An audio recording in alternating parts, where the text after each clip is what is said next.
Thank you, Mr. Speaker. Mr. Speaker, esteemed colleagues, good afternoon. As early as the second half of the 14th century, the concept of impeachment emerged in England as a means of holding high officials to account for misconduct. In 1787, it was adopted into the United States Constitution, granting the House of Representatives power to impeach and the Senate the power to try impeachments. The United States later introduced impeachment to the Philippines during the Commonwealth period through the 1935 Constitution. This framework adopted the U.S. model, specifying the grounds for removing the President, Vice President, Justices of the Supreme Court, and the Auditor General. It granted the House the power to impeach by a two-thirds vote and the Senate the power to convict by a three-fourths vote. While the 1935 Constitution laid the foundation, the 1973 and the 1987 Constitutions refined both the process and the grounds for impeachment.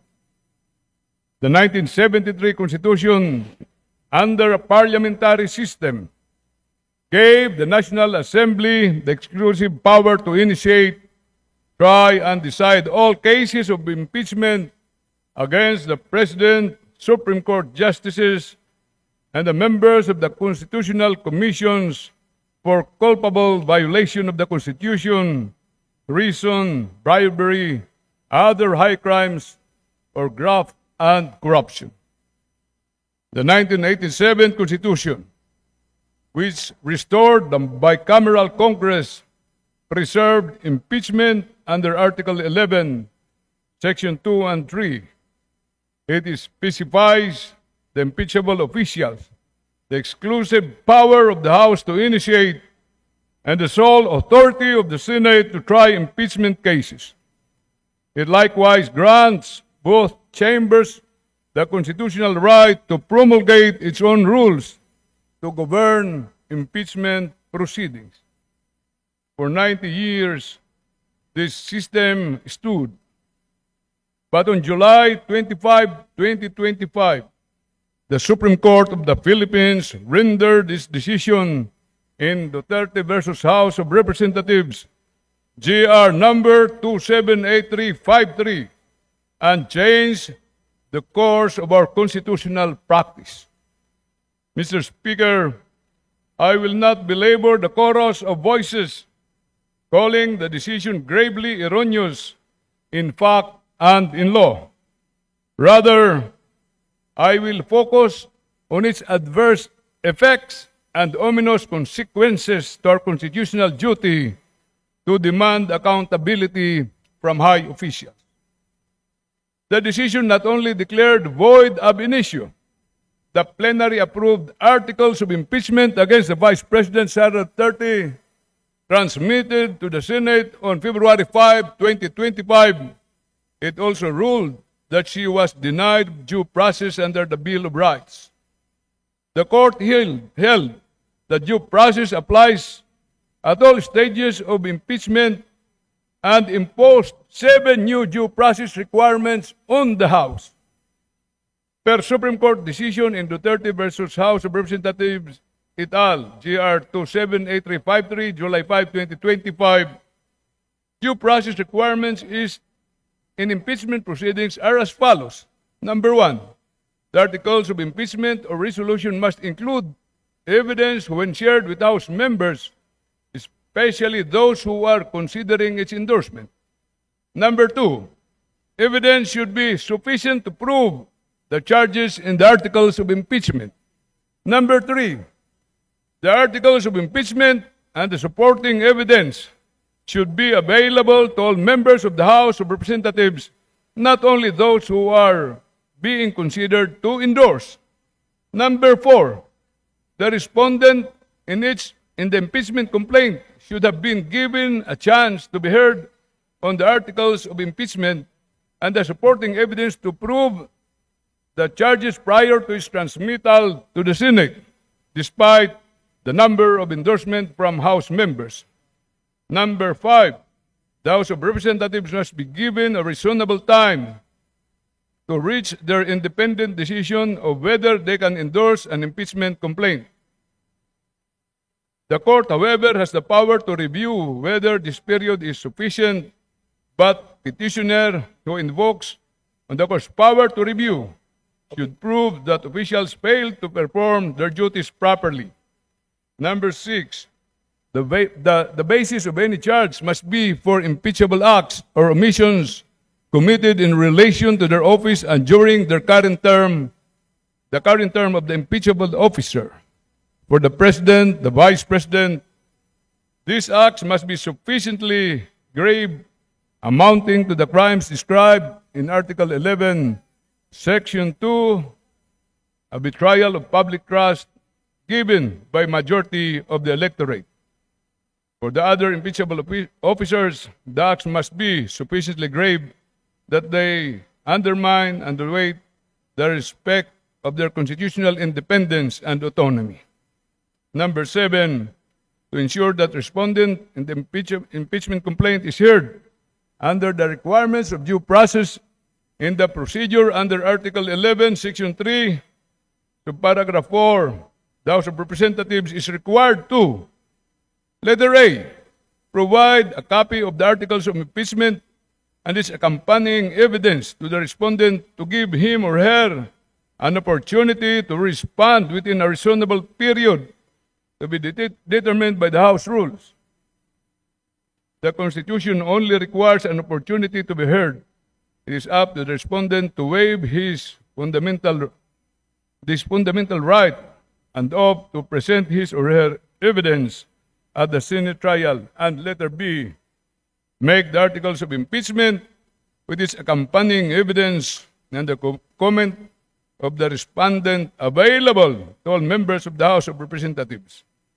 It is the House, not 1/3 of the House, that has the sole prerogative to initiate impeachment complaints. Thus, there must be some modicum of deliberation so that each member representing their constituents can be heard and thus convince others of the position.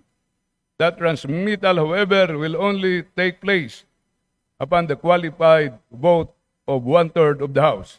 That was the decision of the Supreme Court on the 7 requirements, Mr. Speaker.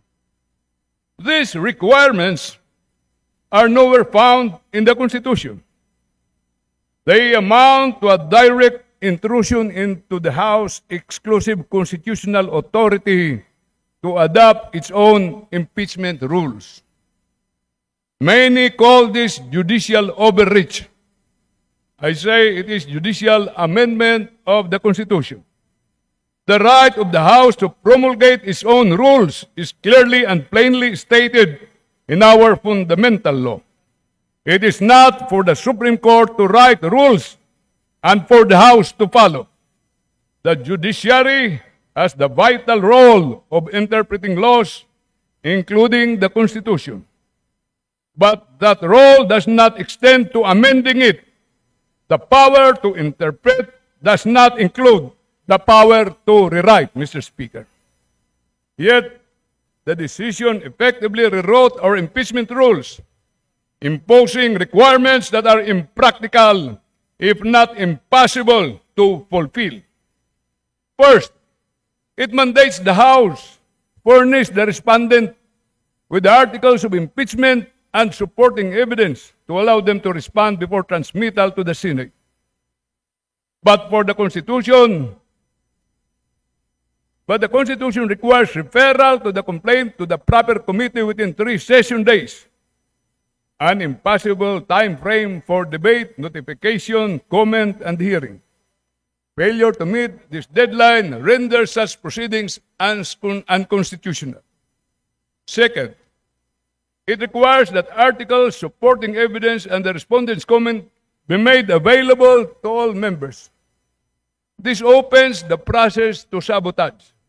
A single member could invalidate proceedings simply by claiming they were not furnished or did not understand the documents. Such a scenario could not have been intended by the framers. Third, it holds that mere filing of an impeachment complaint, acted upon or not, constitutes initiation and triggers the one-year bar. This dangerous precedent allows a crony to file a frivolous complaint the moment the bar expires, effectively shielding an impeachable official from real accountability year after year. The cumulative effect of this pronouncement is to ensure that impeachment against the Vice President and future impeachments against any official will not survive. One must ask, did the members of the Supreme Court wittingly or unwittingly shield themselves from impeachment? Let us remember, the last impeachment case before the Vice Presidents involved a sitting Supreme Court justice. Mr. Speaker, the Venerable Senator Claro M. Recto, principal drafter of the 1935 Constitution, must be turning in his grave. But not all is lost. The people's right to demand accountability from their highest officials must remain our guiding principle. This decision, while formidable, is not an insurmountable barrier. We must explore every avenue, navigate every obstacle, and take even the narrowest path to fulfill our constitutional duty. This House shall not bow in silence. The House has already filed its motion for reconsideration. The Honorable Supreme Court still has the opportunity to rectify its ruling, to issue a decision aligned with the facts, the letter and spirit of the Constitution, the principle of separation of powers, checks and balances, established precedent, and most importantly, the people's right to demand accountability. Thank you, Mr. Speaker. Thank you, my dear colleagues. Majority Leader.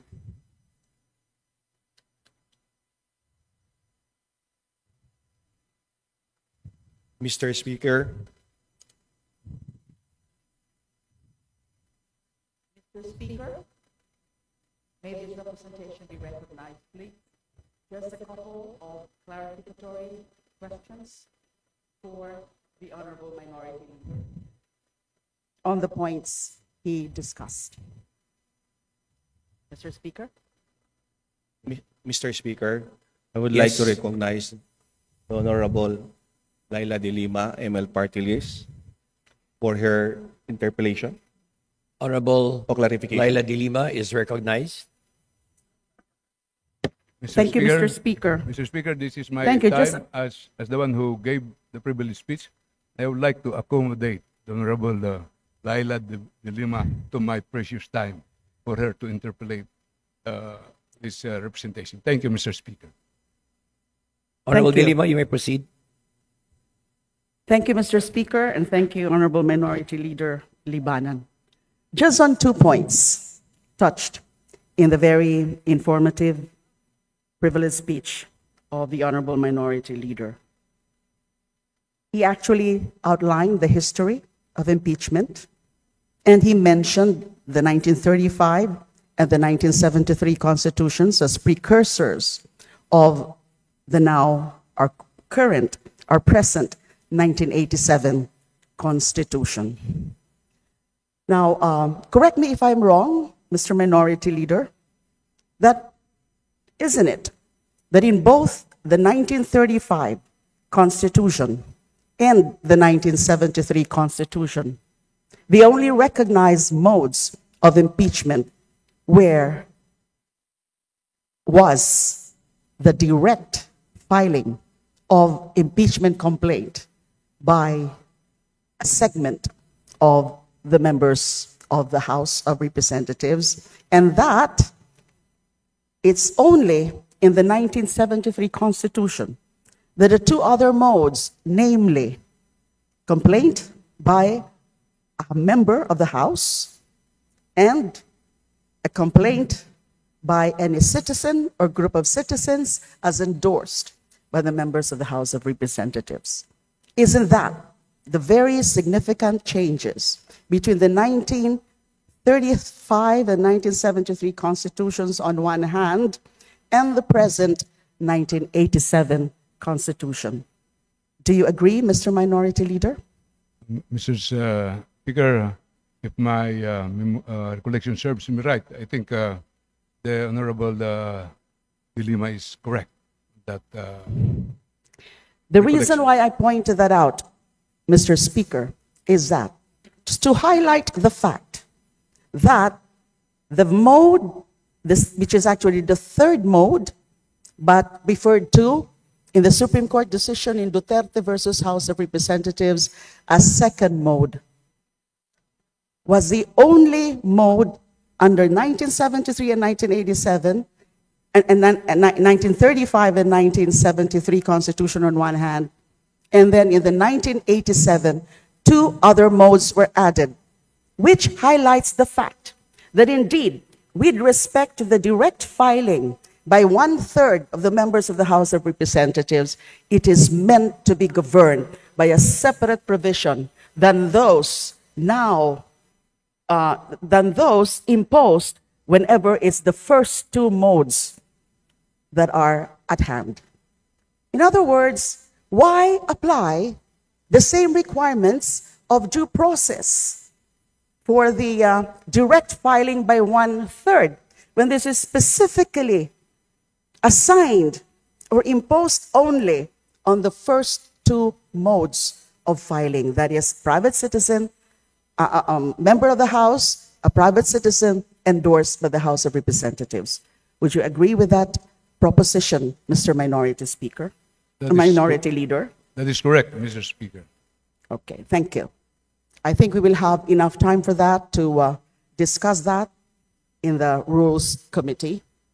Now, on the second point, the due process requirement. Would you agree with the position of this representation, and I think this is shared by many others, that it is not proper to impose the due process requirement when it comes to the third mode, referred to as the second mode in the decision of the Supreme Court, July 25 decision, that is direct filing by 1/3 of the members of the House, because precisely the requirement of due process is something that will be met at the Senate level during the trial itself. And then when we talk about the very concept or definition of due process, that is Section 1 of Article 3, Bill of Rights, no person shall be deprived of life, liberty, and property without due process of law. There is no deprivation of life, of liberty, or property or in the impeachment, because the penultimate, the only sanction or penalty of impeachment or conviction, in case of conviction after the impeachment trial, is just removal from office and not imprisonment, not fine, nothing except removal from office. Do you agree with that proposition, Mr. Minority Leader? I agree to that, Mr. Speaker. That is all. Those 2 points, just to highlight those very significant points in favor of the whole context of the privileged speech of the Honorable Minority Leader. Thank you, Mr. Speaker. Mr. Speaker, I move to refer the speech of the Honorable Libanan. Mr. Speaker, may I be recognized? To the Committee on Rules for its appropriate action. Just to Motion to interpolate suspend, the Mr. distinguished minority leader. Session suspended. Session resumed. Mr. Speaker, Majority Leader. I move to withdraw my pending motion. Would like to recognize Honorable Marcoleta. Mr. Speaker, I'd like to ask if the distinguished minority leader will yield to a few questions and to make a manifestation from his speech. Thank you. I will gladly accommodate request of Honorable Marcoleta is Honorable recognized. Mr. Speaker, you enumerated earlier that the Supreme Court has added new rules on impeachment, specifically the furnishing of a copy of the articles of impeachment along with the evidence, pieces of evidence to the one impeached. Is that correct, Mr. Speaker? That is correct, Mr. Speaker. And along with that, you also said that each signatory to the impeachment complaint should have read in its entirety the articles of impeachment before signing it. And in your own opinion, it is another rule added by the Supreme Court. That is what the Supreme Court stated, Mr. Speaker. And our distinguished colleague, Ma'am Laila de Lima, said that due process is not needed here in this particular case. But in my personal opinion, Mr. Speaker, due process is intrinsically embedded in all judicial, even administrative processes. It need not be construed specifically in the Constitution. Halimbawa po, kung tayo ay magtatanggal ng empleyado sa kumpanya, kahit wala naman pagtatangka sa kanyang buhay, we also accord due process to the person that we are about to remove from office. Usually, tayo po we ask for an explanation letter dun sa empleyado kung bakit niya, why he or she has breached a company policy. In other words, meron pong due process. And I think it need not be specifically stated in every ruling. And I think dapat po talaga intindihin natin ang judicial, ang due process ay nandyan, nananalaytay sa lahat ng ating mga batas.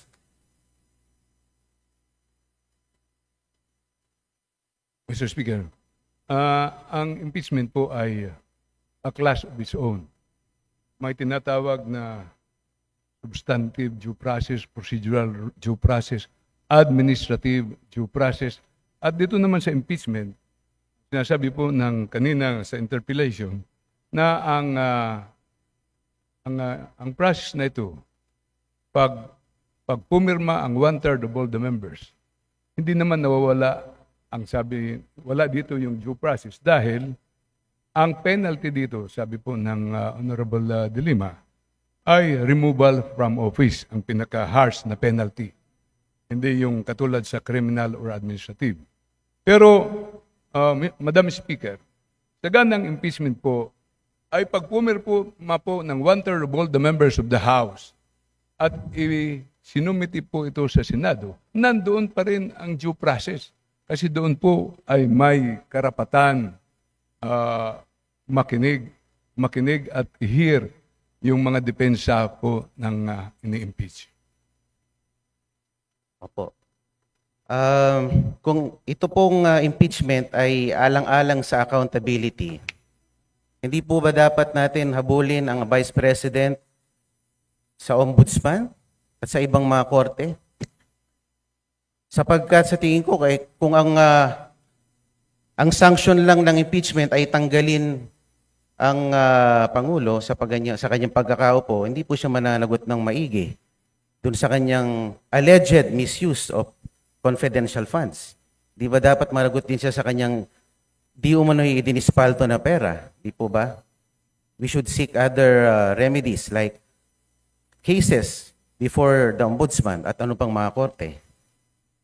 Madam Speaker, yung privilege speech ko po ay hindi po tungkol sa paghahabol sa Vice President.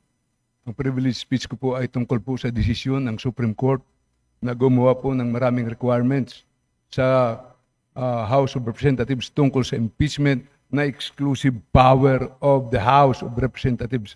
Ganun po ang aking binitawang privilege speech, Madam Speaker. Just to reiterate, the topic of the Honorable Marcelo Libanan, our Minority Leader, is Senate action to archive the impeachment case of Vice President Sara Duterte.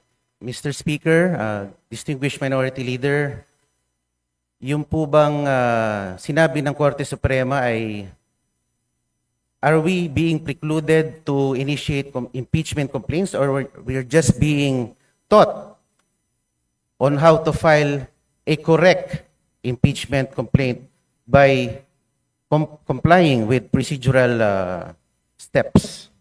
Tayo po ba'y binabawalan talaga ng Korte Suprema o tayo tinuturuan lamang kung paano maghain ng tamang impeachment complaint?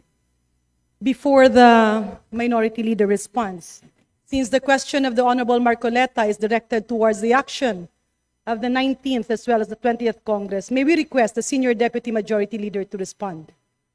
Madam Speaker, we appreciate the exchange of the gentlemen regarding the impeachment as well as the decision of the Supreme Court. May I be allowed to raise a point of order, Madam Speaker?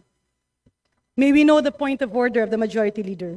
Madam Speaker, the discussion has been towards whether or not the House can exercise certain powers, especially in initiating impeachment complaints. However, may I remind our members that we have a pending motion for reconsideration with the Supreme Court. Thus, we cannot discuss the same with finality this afternoon during the privilege hour. May I request the gentlemen if we can hold further deliberations, heated deliberations in the future, so that we can wait until our motion for reconsideration has been decided with finality by the Supreme Court. What does the Honorable Marcoleta say? May I proceed with my manifestation, Mr. Speaker? Madam Majority Speaker, Leader. can we let the Honorable Marcoleta finish his manifestation before we proceed to the next speaker to avail of the privilege hour? Thank you, Madam Speaker. Majority Leader, I believe the Honorable Libanan as well as the other members of the House are actually, we have 22 members listed for the privilege hour. That's right, Madam Yeah, Speaker. so I believe a manifestation can be taken up at the appropriate time once the privilege hour has been closed. Madam Speaker, I have already registered my intention to make a manifestation. Madam Speaker, a manifestation would be in order. Let's allow the Honorable Marcoleta to finish his short manifestation before we conclude the privilege speech and refer the same to the Committee on Rules. The Majority Leader's request is hereby granted. Thank you, Mr. Speaker. Sa pagtatapos po ng 2024, sinabi po ng ating mahal na Pangulo na ang impeachment ay hindi importante. Sabi niya, this does not make any difference to any single Filipino life. So why waste time on it? And despite the admonition of the President, the House, through one-third vote, transmitted the articles of impeachment to the Senate. Why didn't we heed the call of the President? Why did the HRR defy the President's pronouncement? Gusto ko lang pong malaman kung bakit ganon. Parang hindi natin sinusunod ang mga pahayag ng ating Pangulo. Before the Honorable please proceed. Opo. At nung July 25, the Supreme Court, sabi nga nila, inilang dineklara ng articles of impeachment ay unconstitutional at void ab initio. At pagkatapos noon ay nakarinig tayo ng mga pahayag mula sa House members na tila baga tinatakot ang ating mga maestrado na pwede kayong ma-impeach din tulad ng Vice President. And despite the motion for reconsideration submitted, the Supreme Court, through a press briefer, reiterated that the decision is immediately executory, notwithstanding the MR. And the Senate accordingly adhered to the decision by archiving the articles of impeachment. So ang tanong ko lang po why the continued defiance on the part of the HOR? Parang tayo po ay tila nagmamatigas. Samantalang ang Korte Suprema at ang ating co-equal body ng Senado ay tumalima na sa sinabi ng ating Korte Suprema. Alam naman po natin that the Supreme Court is the final arbiter on all disputes and controversies pertaining to constitutional issues. And the decisions released by the Supreme Court form part of our legal framework, form part of our legal system sa ating bansa. Dapat po nating galangin ang ating co-equal branch. Sinabi din po ng Pangulo sa isa sa kanyang mga panayam at huli-huli sa kanyang sona na ang Pilipino ay sawa na sa sobrang pamumulitika. So, buti pa ang ating Pangulo aware dito. At siyempre, kamakailan ay meron pong ibinalita na meron na naman pong Quadcom version 2.0. Alam naman po natin ang Quadcom ay nagagamit bilang political persecution more than a tool for legislation. At pinakita pa nga po ng Quadcom sa kanilang performance last year that it assumed judicial and prosecutorial roles, which is beyond the ambit of its legislative function. Mr. Speaker, the continued defiance of the House of Representatives has been truly remarkable. Sana naman po ay baguhin na natin ang ating estratehiya. Sa akin lang naman po. Dahil ako'y miyembro ng 20th Congress, bakit hindi po natin baguhin or reassess ang ating strategies? Kaysa bumabakbak tayo ng bumabakbak ng ating political adversaries. Bakit di na lang po natin galingan? Total, meron naman po tayong 3 taon pa para ipakita na tayo ay mahusay din sa pamamalakad. Ang akin lang naman po, ang this administration has been characterized by, treating its political adversaries na pag malakas ang kalaban, i-disqualify, i-expel, i-impeach, or i-threaten na i-impeach. Bakit hindi lang naman po natin galingan? Meron pa naman po tayong 3 taon.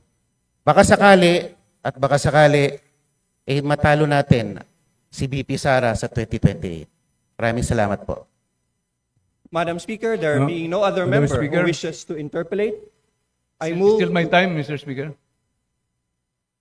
The Honorable Nonoy Libanan may proceed with his privileged speech. Mr. Speaker, gusto pong magpasalamat sa manifestation, bagamat mahabang manifestation ni Congressman Marcolita. Pero yung sinabi po niya na may defiance ang House, parang narinig ko na may defiance ang House sa Supreme Court ruling.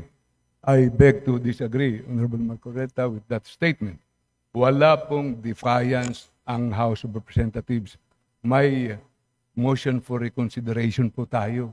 At kung sakali, I don't think ang House ay hindi susunod kung final and executory na ang ruling ng Supreme Court.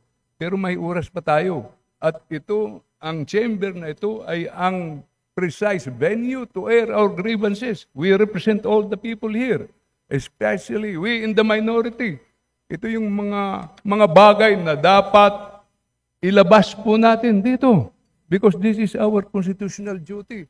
Obligasyon natin proteksyonan ang ating duties and obligations. As a House, obligasyon po natin palakasin ang House of Representatives dahil ito po isa sa matibay na pagbalansin ng power. Kung sobrang tapang ang Supreme Court, sobrang tapang ang Executive at mahina ang House, palagay niyo po ba tatayo ang ating bansa? Kaya lahat po tayo obligasyon patibayin ang kanya-kanyang mga sinumpang tungkulin. May duties and obligations po tayo at kahit po masakit, kahit mahirap, kailangan natin ipaglaban ang ating konstitusyon. Yan po ang napakahalaga sa lahat. Maraming salamat po, Madam Speaker. Maraming salamat po sa aking mga kasamahan po. And if I may move, Madam Speaker, I would like to erase from the record the statement of the Honorable Marcoleta that defiance of the House of Representatives. Hindi po tayo nagde-defy. So move, Madam Speaker. There is a motion to delete from the records the statement, "The House is in defiance." Do I hear that right, Minority Leader? So any attribution to the statement of the Honorable Marcoleta stating that the House is in defiance of the Supreme Court ruling is hereby deleted. Majority Leader. Mr. Speaker, I am amenable to substitute the word defiance if the body will so allow. With the permission of the Majority Leader, Madam Speaker, the it was my time. He was only availing of my time. yes. The honorable gentleman has not been recognized and have not taken my seat, Madam Speaker. For the record, we are in the privilege hour. The Honorable Nonoy Libanan has his time. He delivered his privileged speech entitled, "Senate Action to Archive the Impeachment Case of Vice President Sara Duterte," and the Honorable Marcoleta signified his intention to interpolate and then later on make a manifestation. There has been a motion from the Honorable Minority Leader that statements attributing to words such as defiance be deleted from the records. The Speaker has taken action on that. May we now recognize the Majority Leader. Session resumed. Madam Speaker, there being no other member who wishes to interpolate the Honorable Libanan, I move to refer his speech and the interpolation thereof to the Committee on Rules for appropriate action. Any objection? Hearing none, the motion to refer the speech of the Honorable Libanan, including its interpolation and manifestation, be referred to the Committee on Rules. Majority Leader.